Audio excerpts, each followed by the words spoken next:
I'm Ashley Dvorkin for Fox 411, and it's time for a special Valentine's Day edition of our RottenTomatoes.com movie segment. Aw, yes, love is in the air at your local theater with several new Hollywood releases fit for February 14th.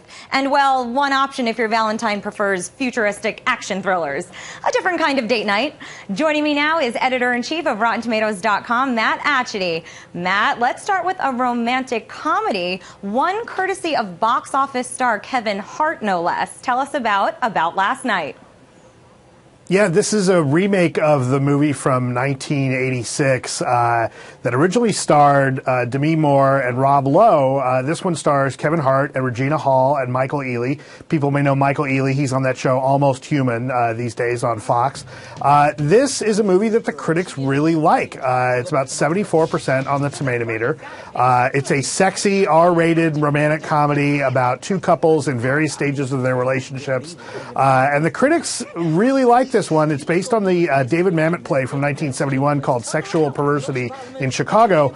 And the critics say this actually is the rare remake that may be better than the original film and probably your best bet this weekend. All right, so that one's at 74%. Speaking of remakes and revisiting movies, Robocop, what can you tell us about this one? Robocop is a movie about a man that is half robot, half human. The movie's a little half-baked, according to critics. This is another remake of the original film from 1987, directed by Paul Verhoeven, which was very satirical, very violent, had some social commentary in it. This movie does away with most of that, and it's more of a straight-ahead action movie. The critics that like this one say it's okay, that it's better than anyone expected. The ones that don't like it say that it really doesn't hold a candle to the original, but they all agree that the supporting cast here goes a long way. That's Samuel L. Jackson we're seeing right now. He plays a role where he's a news commentator who really supports the Robocop program. Michael Keaton is the corporate magnate that kind of runs the company that builds Robocop. Gary Oldman plays the scientist that builds him. So your supporting cast goes a long way here, but the critics are split on this one. It's rotten, only at 48% on the Tomatometer, unfortunately. Okay, but it is the action-packed option, as we mentioned. But if you want more of a romance film this Valentine's Day, let's talk about the other two new releases, starting with Endless Love. Endless Love. I can tell you, Ashley, they got the endless part right. This movie goes on way too long for my taste, and the critics don't really like it either. This is a remake of yet another film, this one from 1981, that originally starred Brooke Shields. That's Alex Pettyfer and Gabriella Wilde in the lead roles here, looking like they walked straight out of the pages of an Abercrombie and Fitch catalog. This is another one where you've got a great supporting cast, Bruce Greenwood, Robert Patrick. Unfortunately, they don't really help this film. It's not really very exciting, and it's not nearly as campy as the original was, and it really ultimately is kind of boring and bland. Critics really don't like it. It's only about 17% on the Tomatometer. 17%, but it's still not the lowest ranked new movie this week. Let's talk Winter's Tale, also a familiar story, retold. Yes. This is a adaptation of a book that came out in 1983, written by Mark Halperin. This is a very long book. It's 670 pages. And the cuts that they made to turn it into a movie, you definitely feel them here. This is the first movie to be directed by Academy Award-winning screenwriter Akiva Goldsman, who wrote A Beautiful Mind.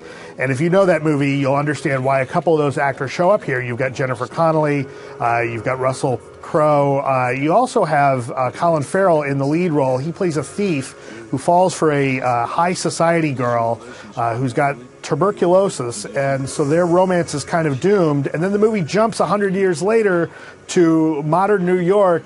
It does get a little bit confusing. I think there's going to be a little bit of an audience for this that likes kind of the magic realism here, but most critics say that the movie just stops making sense about halfway through. And it kind of falls into the so bad it's good camp, but that still gets a lot of negative reviews. So it's only 13% in the Tomatometer. There you go, 13%. But I've seen worse. So those are some choices.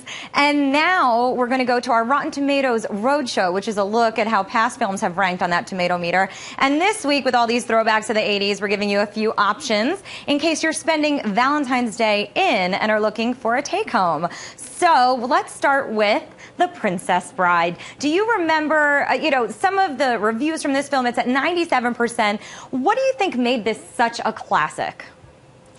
This is a very sharp movie. It's very well written. The jokes continue to come. It's that rare combination where the love story is very moving and it's funny enough that people keep coming back to it. This is a movie that people will quote till the cows come home. So many classic lines come from this movie. People quote the great cast. You got Mandy Patinkin here, Carrie Elwes, great cast. And it's a movie that really holds up. If you watch it, you can see that it may not look like the most expensive movie ever made, but it goes to show you that a great story and a great script can really transcend that. And a great cast here, as I mentioned, and a movie that is endlessly watchable over and over again. It's something that comes up at least once a year at my house. And, the critics love it. As you mentioned, 97% on the Tomatometer. Sure, I agree. Such a sweet film. And I myself quote Inigo Montoya a lot over the years. Right. So why not? And next, the film that, was out to prove that men and women can just not be friends, When Harry Met Sally. Yeah, When Harry Met Sally is a classic movie. One of the movies that really made Meg Ryan an A-list star. Billy Crystal is great in this movie as well. It's directed by Rob Reiner. A fantastic movie, a classic that still holds up. Amazing soundtrack by Harry Connick Jr. All these great jazz standards that he redoes. And this is a movie that again has lots of funny lines in it, lots of laughs, and a very sweet love story. And people love this one. The late Bruno Kirby is in this.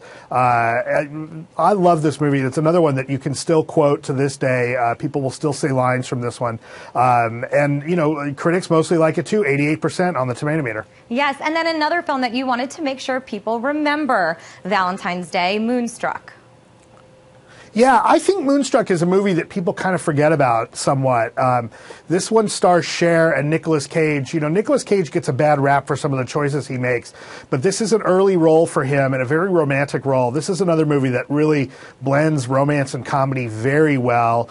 This is a movie that Cher really showed, what she could do and how charming she was. Olympia Dukakis does a great job as her mother in this. You've got the great Danny Aiello in here.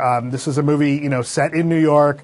It's a really fun romantic comedy, and the critics love it, 92% on the Tomatometer. It's one that I think, again, falls off people's radar, but it's definitely something to revisit and watch again. Absolutely. All right, make sure to go to RottenTomatoes.com for more on those movies and more on the films that are out this week. Also go to Fox411.com for our movie reviews, and tweet us at Fox411. Did we get to your favorite romance movie of all time or romance movie of the 80s? Let us know.